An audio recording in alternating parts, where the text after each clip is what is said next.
Hey everyone, welcome back to our channel.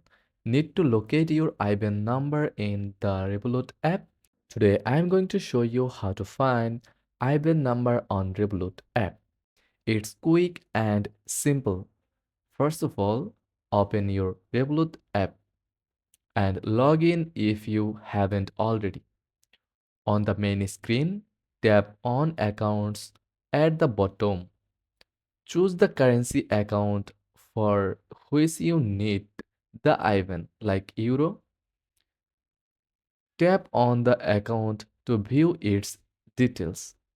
Here, you will see your IBAN along with other relevant banking information. And that's it. You have successfully found your IBAN in the Revolut app ready for your international transactions. If this guide was helpful, don't forget to like and subscribe to our channel. Thanks for watching.